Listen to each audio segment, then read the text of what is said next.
I'm going to etch the mirror using this gorgeous Dragonflies background stencil from StencilGirl products. And to make it a lot easier to do the stenciling, I'm going to use Etchall's Reposition Reuse Stencil Spray. This you simply apply to the back of your stencil in a well-ventilated area, let it dry just till it's tacky, and it will hold your stencil firmly in place on whatever surface that you're going to stencil.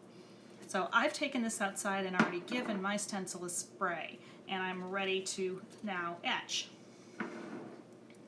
I only want to do a portion of my mirror. So I decide where I want to lie it. And I'm just giving it a press to adhere it to the glass of the mirror.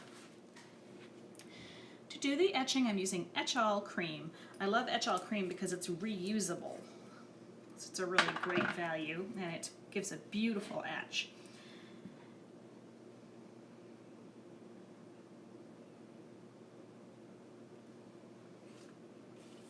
And I'm just using a squeegee to apply a good thick coat of Etching Creme over my stencil.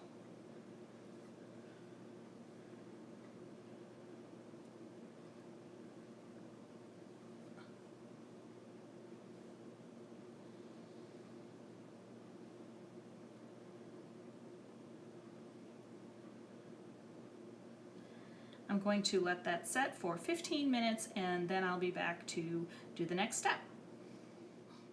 Alright, the 15 minutes has passed, so now I can go ahead and return my Etching Creme to the bottle to use for another project. And then I'm going to remove the stencil and give this a wash, and we'll be ready to proceed. And now you can see those gorgeous etched dragonflies on our mirror. So I want to give the frame for the mirror a kind of a shabby chic feel, and I'm going to use chalk paints for that. I'm using DecoArt's Chalky Finish, and this one I believe is lace. Yes, it's a very soft, just off-white. And this is the base coat. This is what's going to show through when I apply the crackle. To frame our dragonfly mirror, I'm using an old frame that I actually got from a thrift store, and I'm repurposing, and I wanted to give it a shabby chic feel, so I'm going to crackle it with 2 shades of Chalky Finish paint. This is DecoArt's Americana Decor Chalky Finish in Lace, which is a very, very, just a shade off of white.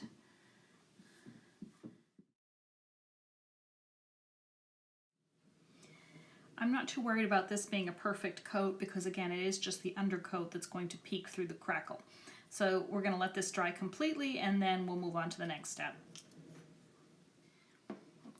The next step to crackle the frame is to apply the weathered wood crackle medium. This is also from DecoArt Americana collection. And you just want to give the entire painted surface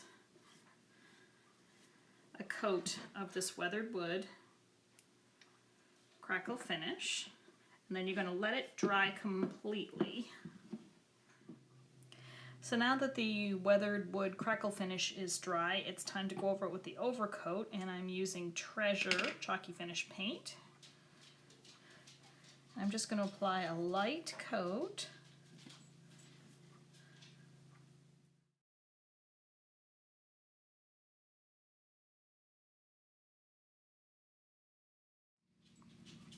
So you can see that crackle process is already starting in just the amount of time that it took me to add this coat. So we're going to let that dry completely. The last step is to reassemble the mirror in the painted frame and give the mirror a nice wash with some window cleaner, and it's ready to display in your home. I hope you enjoyed this episode and join me next time for Creatively Crafty with Cindy McGee.